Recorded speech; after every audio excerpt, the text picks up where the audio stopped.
Hello and welcome to the Love Talk. How many times you've told yourself, I can't forgive myself? How many times these thoughts have come to your mind? I can't forgive myself.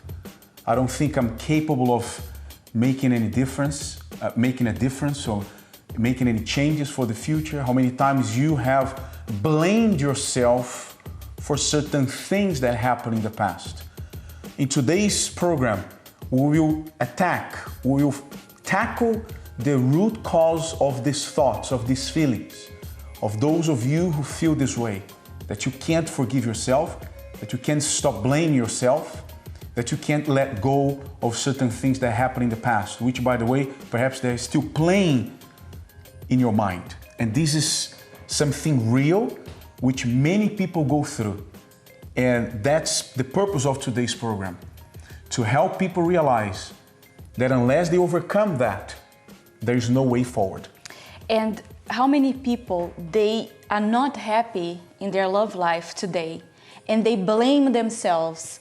I haven't found happiness because in the past, I have had great relationships, but I ruined them all. Or I should have gone for that person when I was younger and I didn't. So it's something so deep that it's not something they live every day, but it's always in the back of their minds. Yes. I can't forgive myself. Yes, there is blame, unforgiveness, frustration, disappointment, and as the years go by, it tends to get worse and worse and worse. But today, we're going to make sure that we, as we said, tackle this problem at its roots and make sure that all these internal feelings, internal issues will go away. We have a very strong story today of a young lady who struggled a lot in the past, and she managed to overcome that. But before we move any further, this is what's coming up in today's program.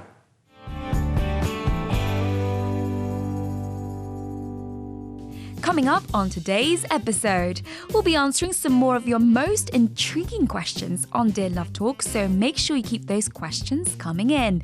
Now, back to our topic today, we have the real life story of Keisha of Philly, and she'll be sharing her deep and dark past with us and how she managed to move on from that very difficult time in her life. Do not miss this. And today we're going to mix it up a little bit and start the program with our real life story after the break. So stay tuned.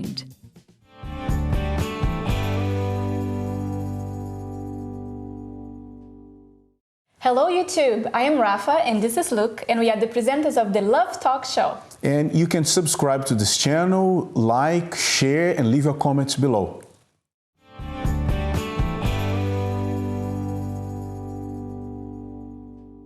Hello and welcome back to the Love Talk. And in this segment, we will know the story of Keisha of Philly, which we met early on this week. She has a very interesting story about self-forgiveness, and we are going to see what happened to Keisha in the past and how she turned things around. Let's watch. Hi, my name's Keisha and I currently work as an administrator, but when I was younger, I never thought I could, actually reach that kind of career, because in my teenage years, it was very, very crazy. I would say that because I hardly went to school. I left school with barely any GCSEs. And when I was studying, I left school, I left secondary school and I went to college. I left college as well. So my education was just basically a mess. And I just didn't want to, pursue anything. I just wanted to just live as each day went by. It all started at home, and it started with my sister's dad, who I thought was my dad. And I only found that he wasn't my dad when I was around like the age of 12. And to think someone is your biological father and to find out he's not, it really hurt so much. And I actually confronted my mum and said, look, where's my real dad? And she couldn't talk to me the way she spoke to me when I actually reached the age, for her to talk to me. So I was quite young, and she just told me, look, he's just not around. And from there, that's when I became a really, you hear people say this, but it's because it literally makes you so angry, because your life has just been a lie. Everything you know and everything you grew up to know is just a lie. So basically, I was just living a lie, and that frustrated me. there was always problems at home. I would get into trouble with my sister's dad, and he treated me like I wasn't his child already. So that already, brought red flags for me. That already showed, look, this guy does not like you. So because we had that kind of friction, my mum would take the side of my sister's dad. And because of that, it was like there was so much division in my house. I hated going at home.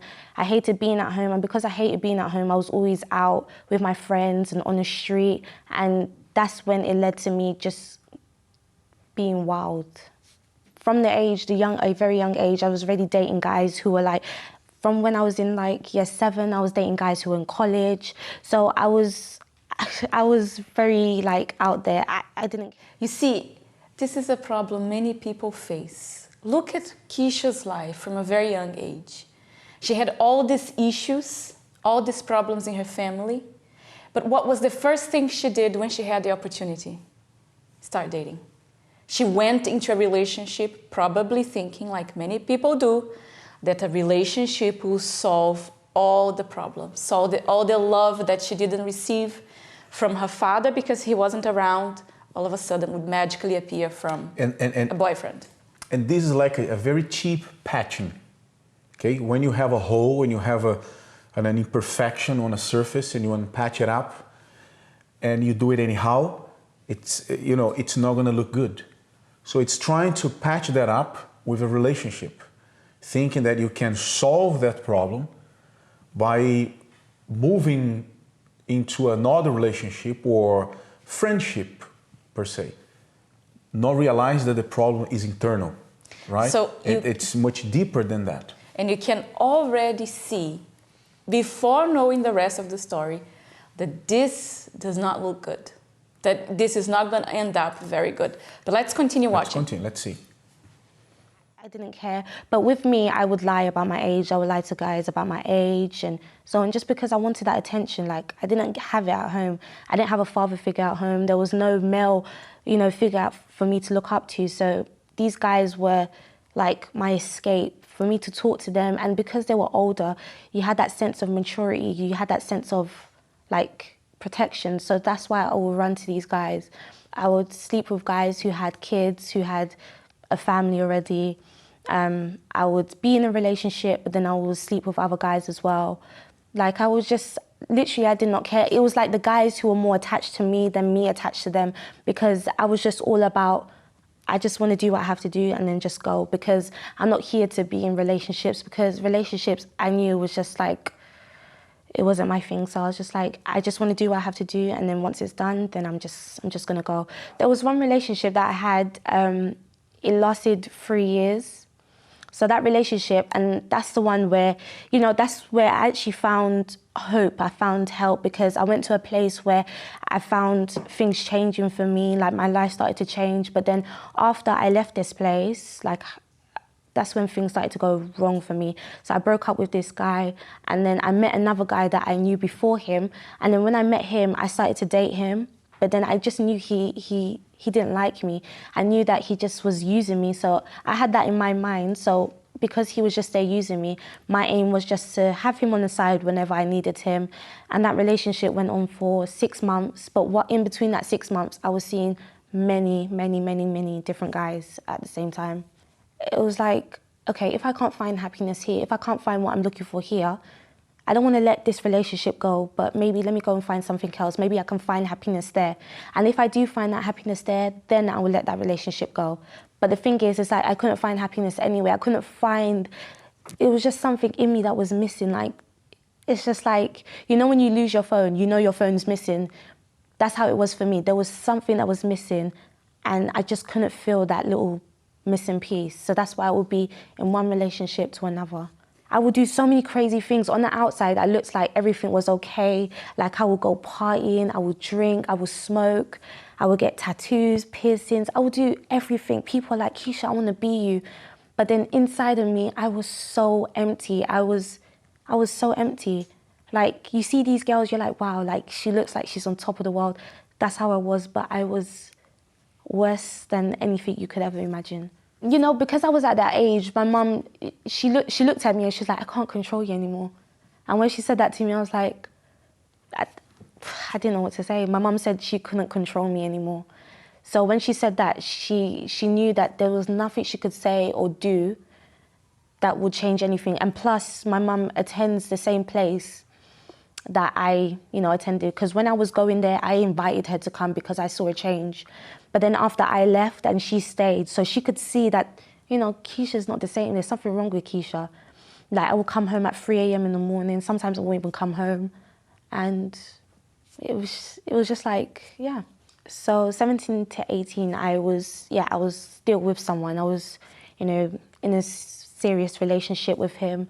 But then as I said, I didn't find that fulfillment in that relationship. So I was seeing another guy. And while I was seeing another guy, I was seeing both of them at the same time. But the thing is, as I said, I knew how to manipulate. So I would know how to work my way around things. And because I'm in relationships with both of them, obviously things happen. And that's when I fell pregnant.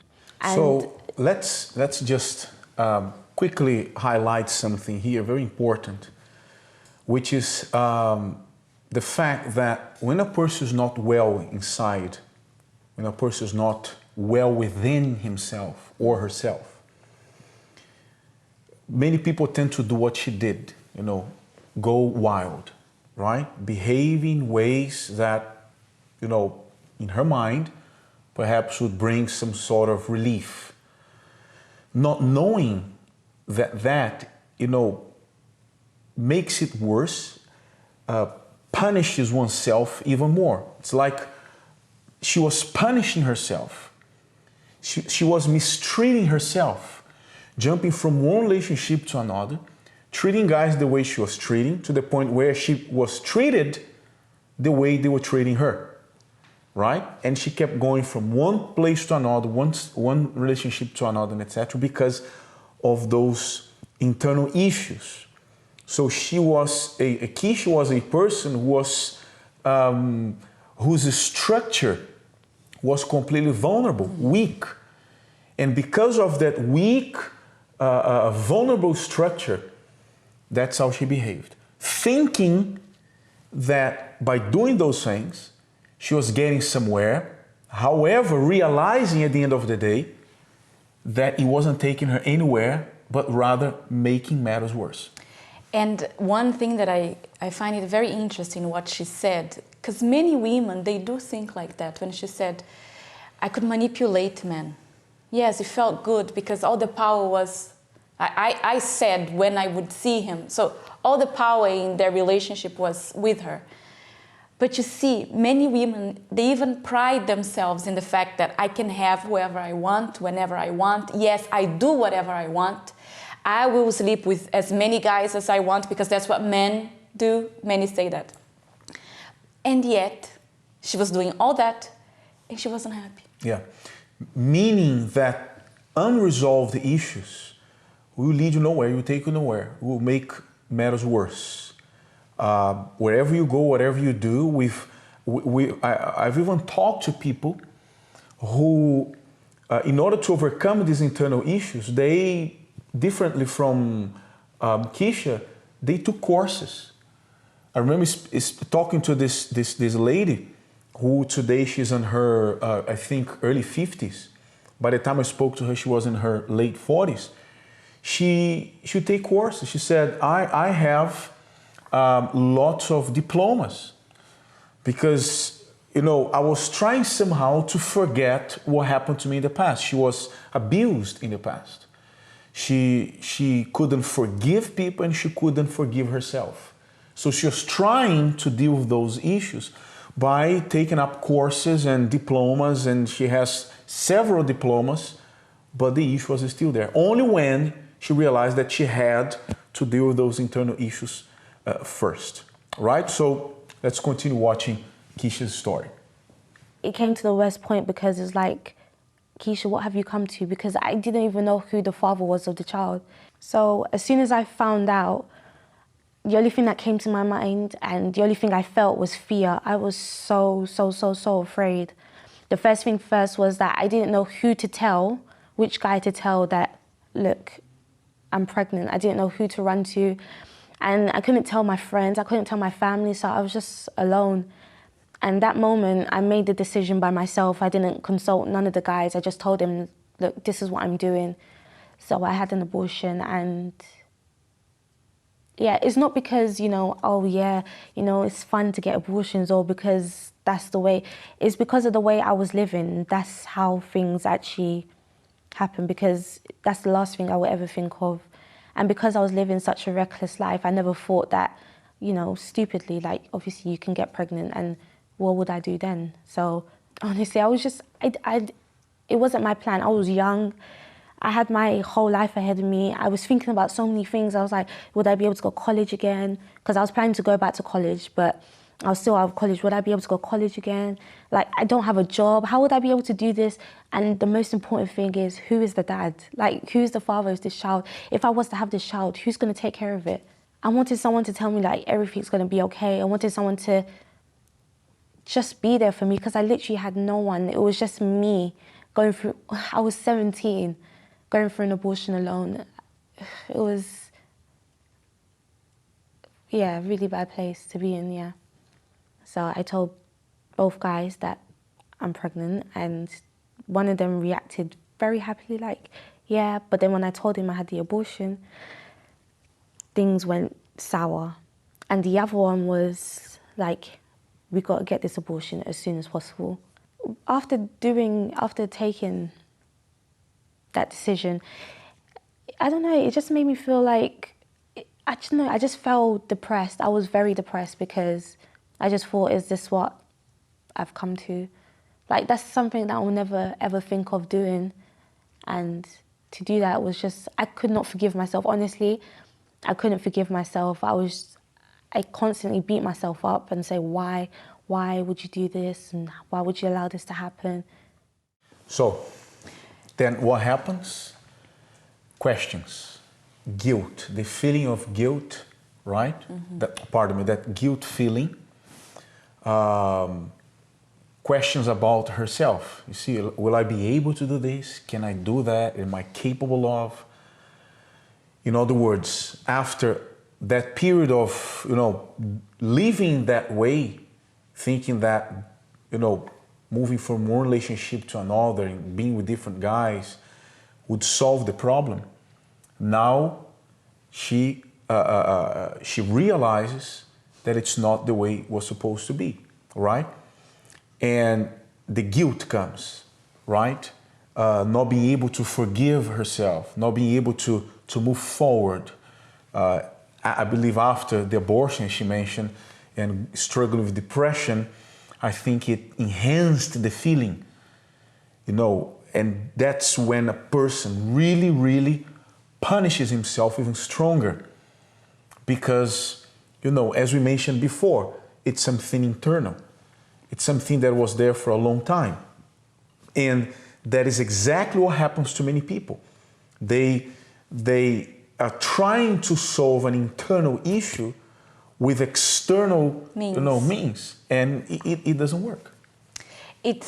I think the problem with many people who have this issue of not being able to forgive themselves is because whatever they did, for example, the way she was living her life, she was living it from a very young age. So in a sense, she never got it right. She never had a healthy relationship, a relationship where she was loved and she loved back. So it shapes up a person's life. So now that she made all these mistakes to the point where she had to make a decision she never thought of, one can't help but wonder, I've always done it wrong. Can I get it right? Because when you get something right in the beginning, it gives you assurance that you can in the future, even if the circumstances are different. The problem is, if you get it wrong first, what guarantees you that you can get it right next? So this is the challenge. Many people who have made mistakes, especially in their love life, this is the challenge they face. Yes, and unless one is strong enough to make that decision, to look at himself first, right? To analyze himself, to see where that is coming from. If she had done that from day one, perhaps, she would have tackled the root cause of the problem. She would have realized that it stems from somewhere, then she would not have done that to herself. Because, as I said before, she made matters worse. And as the years go by, as the days go by, it gets worse and worse and worse. So here we see a typical example of someone who has difficulties dealing with those problems, not knowing where to go to. She mentioned she's been to places where she got some kind of help, but she didn't pursue that, right? I don't know how she felt in the beginning, if she was being helped or not, I don't know. But the fact is here, the fact of the matter is that that little seed inside of her, sprang up and then caused all those problems there. She began to reap very bad fruits. And when a person is unable to forgive himself, when a person is unable to deal with those internal issues from day one, and it takes time, it also becomes like a sickness, like a cancer. And it becomes much harder for the person to put an end to that. So we are going for a quick break right now, and after we come back, we're going to watch the rest of Keisha's story, how she turned things around, how she managed to uproot those roots and move on with her life. Stay with us.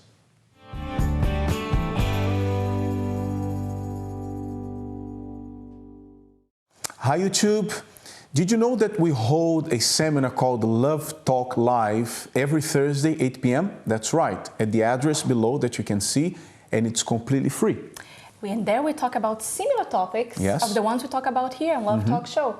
You can get in touch with us by emailing us questions@lovetalkshow.tv or through our Facebook page, Love Talk Show. That's right. We'll see you there.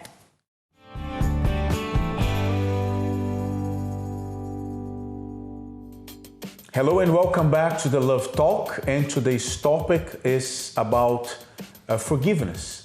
People who struggle to forgive themselves. We see people having the ability to forgive others, to let go of certain things that others have done to themselves, but they find it very hard to forgive themselves. It's been a challenge for many people, and that's why we want to help those who are facing that at the moment. Exactly. So let's see how Keisha's stories develop. So after everything, as I said, I felt very depressed, and I can only go to the one place where I received help. And I got help at the Love Talk Live seminars. Everything I was feeling could just come out, like the depression, the sadness, the frustration, the fear. It was literally after the abortion, that's when I decided to just go back and turn my life completely around. I was like, I don't want to live like this anymore. And I literally just cut myself off from everyone for a little while and just time for me to be alone. From the beginning, from the day that I found out my sister's dad wasn't my dad, I blame myself. I blame myself for my dad leaving. I blame myself for not even taking my education seriously. I blame myself for, getting these guys to like me. I blame myself for everything. I really wanted to go back and study, but I couldn't go back and study. I couldn't work. I just neglected myself from my friends. And at that moment, I didn't think my friends were really my friends, because I would try to explain the situation. I wouldn't say, I just wanted to see what they would say. But they just showed me that, look, I ain't there for you. Whatever you're going through, just keep it to yourself. They would just be like, oh, yeah, girls go through those things. They wouldn't even give me advice. They'll just be like, oh yeah. Sometimes they will even change the subject, and they'll be like, oh, do you want to just go and smoke? We can just go and smoke so you can forget about it and stuff. So, yeah. The only way I was able to overcome it was believing that I could, be restored again, be made new again, like my past could be wiped away. Obviously not physically wiped away, erased from, memory and stuff, but like I can become a new person again.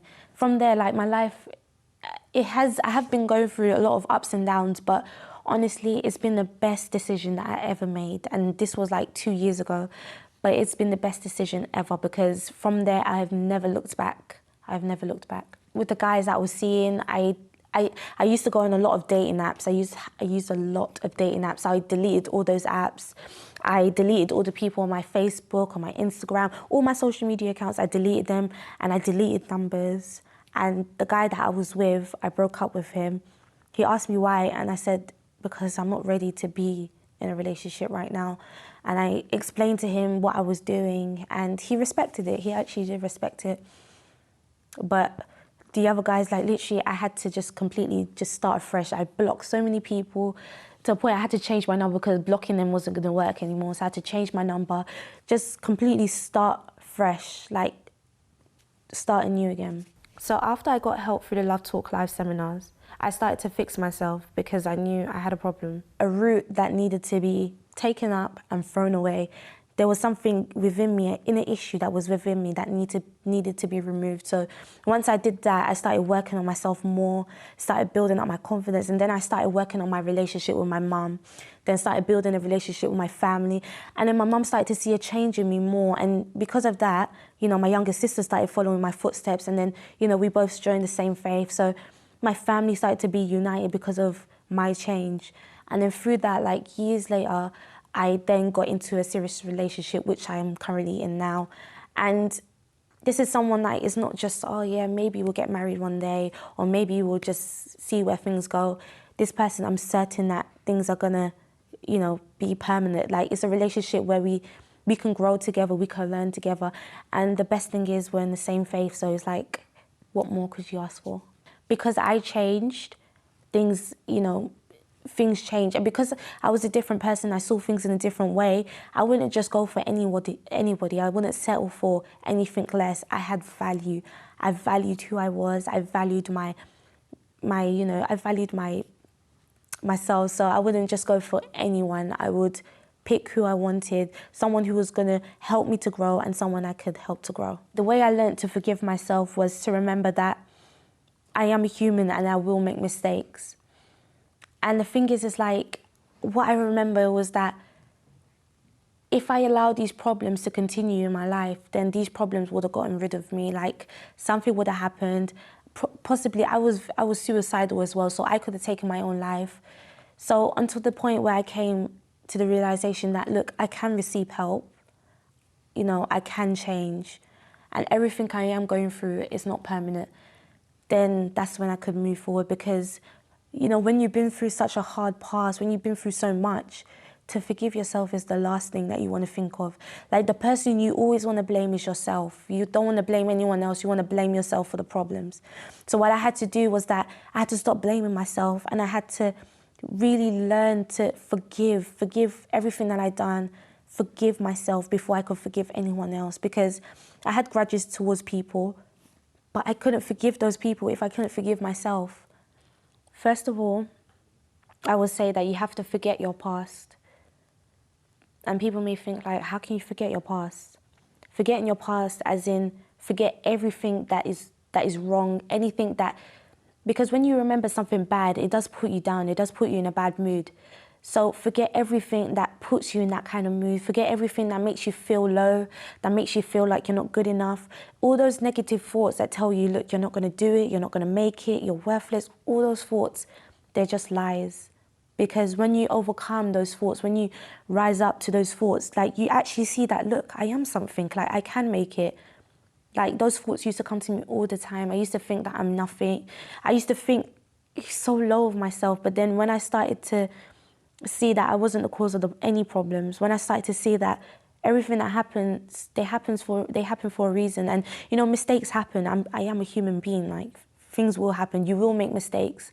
But to dwell on those mistakes and make yourself feel like nothing, and to make yourself so small, that's when, you know, depression and negative thoughts start to come. So I would say you have to first forget about your past, forget about everything that you did, everything that was wrong. Even good thoughts, like good memories, like if I have good memories about the guys that I'm with, it's not going to add anything to me right now because I'm not with them. And even if I wasn't with the partner I'm with now, there's no way I'm going to go back and be like, hey, yeah, let's rekindle what we had. No. So even good memories and stuff, I completely forget about my past. And I use the past to help me and to help others, because if it wasn't for my past, I wouldn't be able to share my story right now. So when I finally forgave myself, I was so much happier. It was like there was a burden that was lifted off my shoulders. There was like that weight that was lifted off my shoulders, like I can move forward. After that, I went back to college, and then I went to university. Then I started working. While I was in college and university, I was working. So I was doing things with myself. And, you know, at first I thought I couldn't do anything. And then, you know, I started doing all these things. And then through, you know, meeting the person I am with now, he's been through like a rough past too. But then it's like, you know, he doesn't judge anything that I went through. He doesn't look at me in any way. Like, we both use what we went through to actually help people. That's my joy, to literally help people. Because it's like, I was once helped by someone. Someone sat down with me and they spoke to me and they told me, look, you can change. They said to me, look, you can change. And because I believed that, and because, you know, I actually can see it now, I'm not the same person. If I had pictures of how I was before, you will see that I'm not the same Keisha. So through that, and through how I forgave myself, now I'm able to help others, and that's what keeps me like going. That's what keeps me motivated to help others. So one thing that I always say is, if you don't get rid of the problem will get rid of you. Whatever it is, it will get rid of you. Whatever problem it is, somehow it will find a way to take you down. So cut that problem from the root and then kill it, burn it, whatever you can do. Just throw it as far away from you as you can, because those are the things that tear you down and bring negativity. So here we see a clear, how can I put it? Not example, but A clear picture? a clear picture of what we were saying before. She mentioned in the beginning of this second part that she had to take some time off. She had to be alone. She had to be by herself. Meaning, now it's time for me to think of what I have to do. That is affecting me. That is messing with me in the inside. She even goes as far as saying that she felt like rubbish. Right? That's when she realized that all those feelings she was carrying inside made her feel like rubbish, like trash. So taking that time off helped her realize that she needed to change, analyze herself and where things went wrong, so she could make amendments and move forward. It's like, it's not enough for you to just regret the things you've done or whatever it is that you have done. It's not enough for you to repent. I wish I could change things. Many people, when they have this issue... Sorry, because wishing, sorry to cut, but because wishing, it's almost like wanting to go back to the past. Or I wish things could be different. Or I wish I could have done this and that. Or I wish I could have said this and that. But it's almost trying to go back into the past. And there's no such a thing. There's no such thing as wishing. It's about what you have to do now. Yes, because this is the problem when people have that feeling, I can't forgive myself for whatever happened in the past. They can't move forward because all they have is regret. They regret what they've done, but they don't do anything different. The same power, the same capacity that you had to do wrong, you have to do it right. But because they messed up so much in the past, they don't believe it anymore because they haven't gotten it right. So they think I can only mess up things. Mm-hmm. But the same ability that you had to get it wrong, you have to get it right. Yes, and she mentioned about a people, or at least a person, who helped her, who sat down with her and I don't know, gave her the right advice, the right counseling, so she could move forward, she could fix those issues inside. So she realized that she was wrong, she realized what she had done, now she was feeling terrible about it, and she had then to draw that strength from inside, as you put it very well, to change things around. So realizing the mistake's not enough. I realized the mistake, now I have to do something about it. It's almost like, having something that gets broken or in your house, for example. It needs to be repaired. So it's broken. Now what I have to do, I broke it, I misused it. So now what I have to do to repair it? So you go through the process of repairing it. And that's very important for people to understand, because we have people watching us right now who are pretty much going through the same thing or something similar. And they keep asking the question, what do I do next? Where do I go from here? Who do I talk to? I've messed up maybe 100 times worse than Keisha. So what do I have to do? You have to do as she did. You have to take some time. You have to stop. You have to stop, look at yourself, take some time off. And when you take this time, you have to be on your own. It's not a time for you to be surrounded by others. It's not a time for you to seek opinions from third parties. It's a time for you to look at yourself, be on your own, and start, asking yourself those questions. What can I do next? Not the questions like, why did I do that? Wow, so stupid. Why did I say what I said? I should have done that. This doesn't help you. What helps is asking the question, what is it that I need to fix? As she said, what is it that I need to uproot right now? Because there are some rotten roots inside of me, so I need to uproot them right now. And this is a subject that we have divided into 2 programs. It doesn't finish today. We'll be talking more about it and helping people who may be facing that situation next week. Exactly. So we're going for a quick break, and after the break, we'll have Dear Love Talk. Stay with us. And this is for our YouTube viewers. We would like to invite you for this event we'll have on May 4th. I Can't Forgive Myself. It's an event where we will teach people, and people will learn the power of self-forgiveness. As we just watched Keisha's story right now, we could clearly see that she had a very hard time forgiving herself, very hard time letting go of those feelings. She began even thought very low of herself. She had some, personality issues, questions about her abilities as a woman, and so on and so forth. So she threw herself into men's arms, not realizing that what she needed to do was deal with those internal issues. On May 4th, that's exactly what we're going to be doing on our seminars, the Love Talk seminars, which happens every Thursday, 8 p.m. here in Finsbury Park.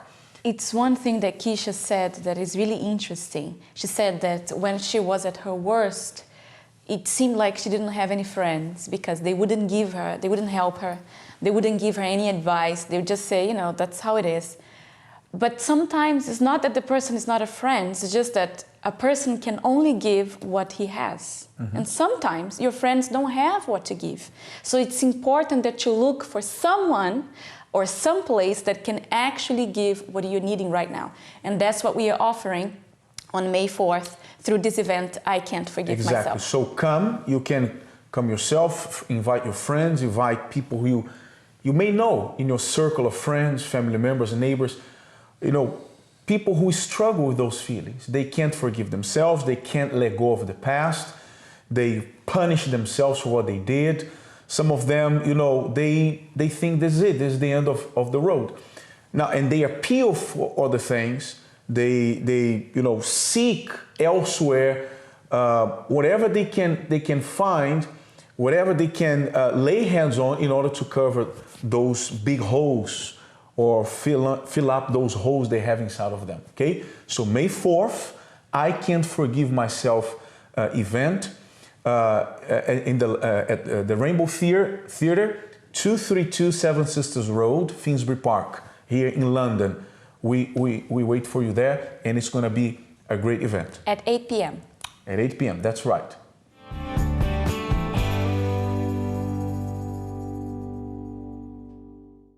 Hi YouTube, hope you're enjoying watching our show right now. And just so you know, you also can find us on Instagram, Facebook, and Twitter on the details below on your screen. Make sure you follow us on there too to stay up to date.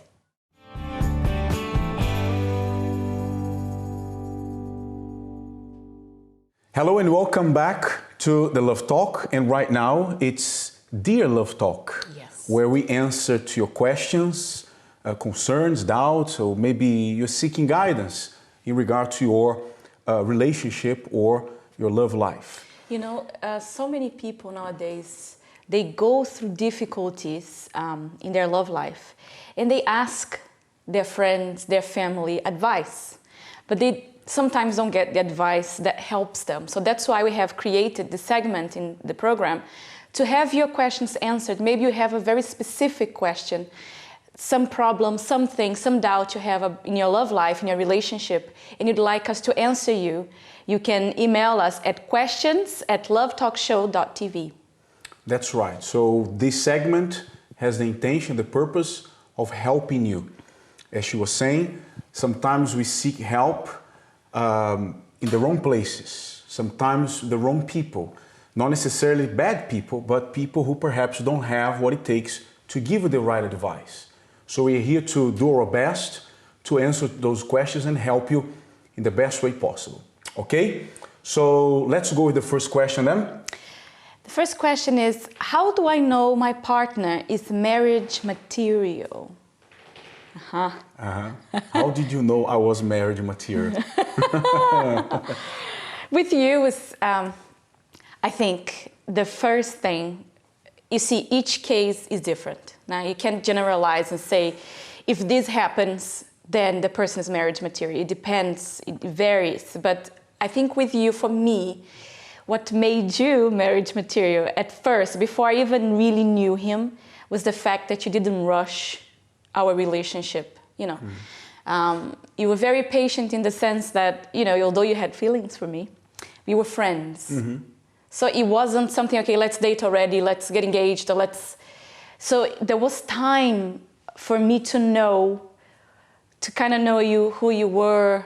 And when we really started dating then, I knew you a lot. I knew already quite a bit. And when he proposed, I was ready to say yes. So I think one of the things, apart from many other things, the first thing for me was that. I think if the person is rushing too much, although they don't know each other very well, a person can't even think about marriage, I think. I think it's a combination of various things, Yes. right? You have to really observe the person, look at the person's intentions, plans, goals, what do you have in common? Very important. Right? So it's important that you analyze those things and many other things that you have to put in consideration, take in consideration, pardon me. It's not simply by just looking at the person, per se, or just spending a few days or a few hours together, going out for a few times. No, you need to know in details, right? For example, in her case, things that I observed about her was, that she was reserved, okay? One of the things, for example, in my case that I didn't like, and until today I don't like, is like women who are very loud, very forward, and this is something that she wasn't. So she was very reserved. Once she knew that I liked her, she never made any moves. She never showed that she was desperate to be with me. So she kept, her coolness. She was, as I said, reserved. She waited for me, not only to make the first move, but the second, the third, the fourth, and the fifth, as many as moves were necessary. So there are various things you need to analyze there. I don't know if the question comes from a man or a woman, but you have to take a lot of things in consideration. It's not simply, liking, finding the person cute, or even, or maybe he's got money, she's got money, or we click. For the past few months, we've seen that there is a chemistry there. Or there was chemistry from the beginning. From the beginning. Be careful. You don't want to put yourself in a situation in which you regret later on. There are many things you have to take in consideration because you are talking about marriage. So marriage is for life, right? Yeah, and it's not only about, he wants or she wants to be married, or he proposed and it's enough. I say, you can only know if the person is for marriage when you allow yourself to get to know the person. And we're not saying date forever, date for 10 years, but while you're dating, make sure that you get to know. Extract as much as possible, right? For example, if it's a man, so who is he? What is his perspective, right? Or his plans for the future?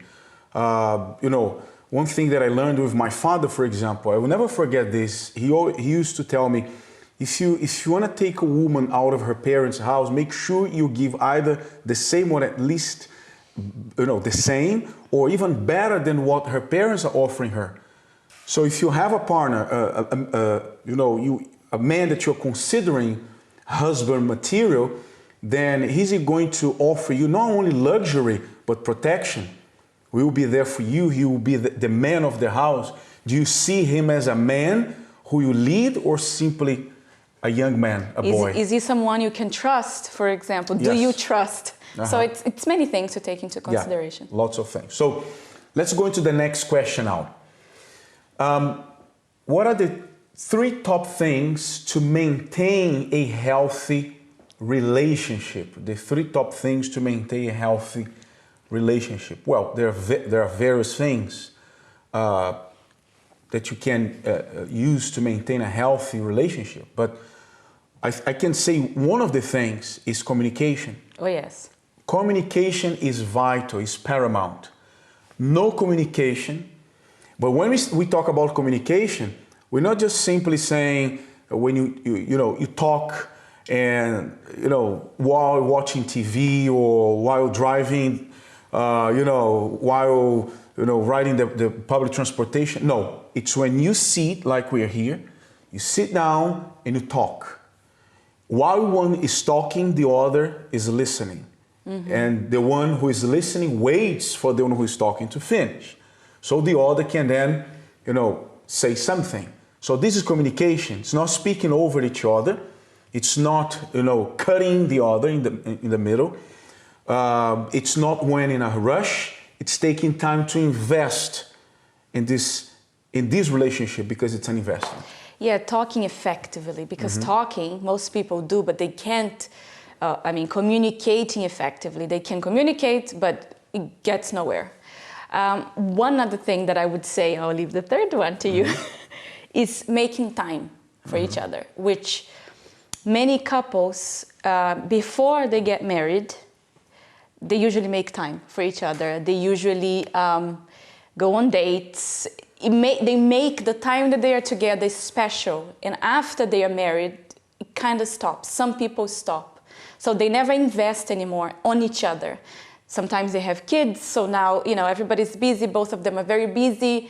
There isn't even time to talk because they don't invest, they don't make time. And even though, nowadays everybody's very busy, it's important to make time. I think if this is something that you make priority in your relationship, it will help keep the relationship healthy. Exactly.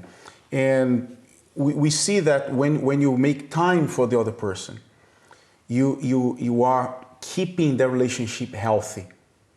You maintain that relationship, you know, in a good level because you are making time for each other. You don't take the other for granted anymore because that's what some couples they tend to do. They get married and they take the other for granted. You know, we've been together for a few years, 5, 10, 15, 20, 25.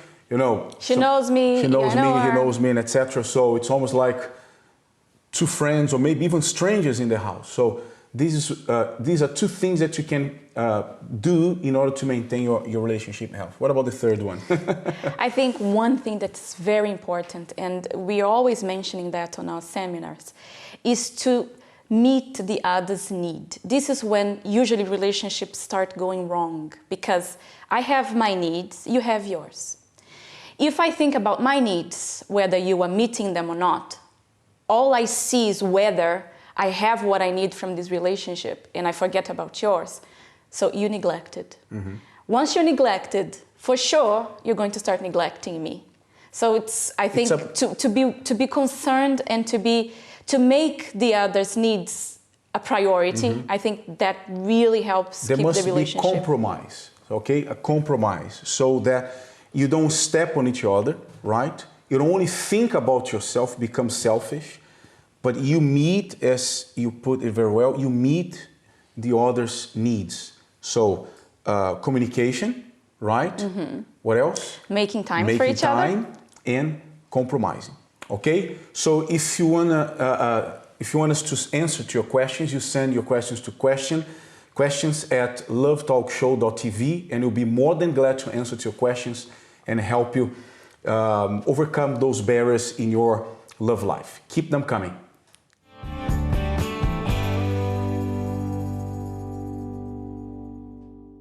And that's it for today's program. If you'd like to send us your questions, you can email us to questions@lovetalkshow.tv, and we'll be more than glad to answer to your questions. Okay? And if you missed Any of today's program, go ahead. If you want to go on.